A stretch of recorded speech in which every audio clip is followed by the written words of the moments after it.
வீட்டிலே கடலை மிட்டாய் செய்கிறது எப்படின்னு பார்ப்போமா? கடலை மிட்டாய் கடலை உருண்டை ரெண்டும் செய்வோம்.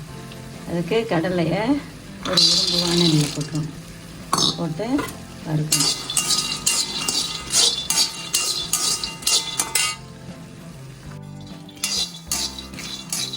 இந்த மாதிரி கடலையை வறுத்து எடுத்துக்கணும். வறுத்த கடலையை இந்த மாதிரி தோல் எடுத்து உடச்சி வச்சுக்கணும். கடலை மிட்டாய் செய்கிறதுக்கு ஒரு கப்பு கடலை, ஒரு கப்பு வெல்லம் எடுத்துக்கணும். வெல்லத்தை பாகு வச்சுக்கணும்.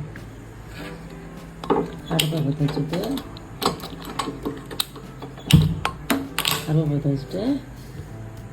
வெல்லத்தை அதில் போட்டணும்.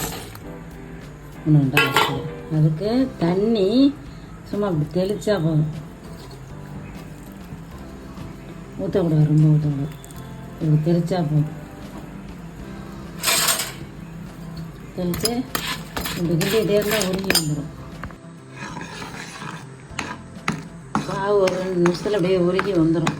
உருகி வந்தோடனே பாகு கொஞ்சோண்டு எடுத்து ஒரு கிண்ணத்தில் தண்ணி வச்சு கொஞ்சோண்டு 2 சொட்டு விட்டு பார்க்கணும்.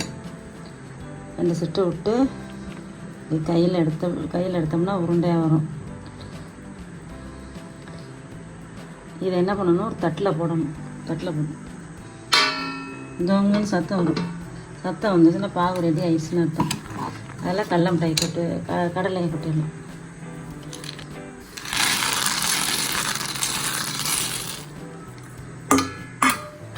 கடலை கொட்டி விடணும்.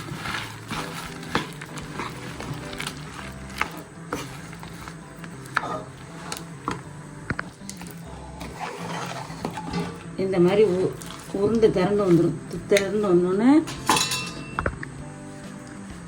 தட்டில் நெய்யை ஊற்றி தடவிக்கணும். நெய்யை ஊற்றி தடவிட்டு கடலை மிட்டாயை இந்த கடலை மிட்டாயை தட்டில் போட்டுரும்.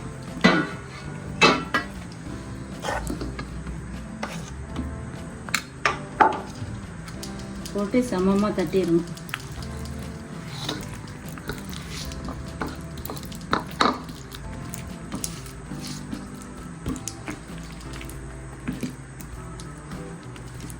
இந்த மாதிரி கொட்டினதை கொஞ்சம் கொஞ்சமாக எடுத்து சூடாக இருக்கும்போது இந்த மாதிரி உருண்டையை உருட்டி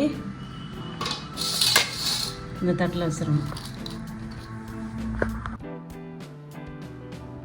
காய்ச்சின கடலையை இந்த மாதிரி கடலை மிட்டாயாக உருட்டி வச்சுக்கணும். சூடு ஆறுறதுக்குள்ளே ஆறுனுச்சுன்னா கடலை உருண்டை பிடிக்க வராது. சாயந்தரம் பிள்ளைங்களுக்கு 2 கொடுக்கலாம். சாப்பிடுவாங்க.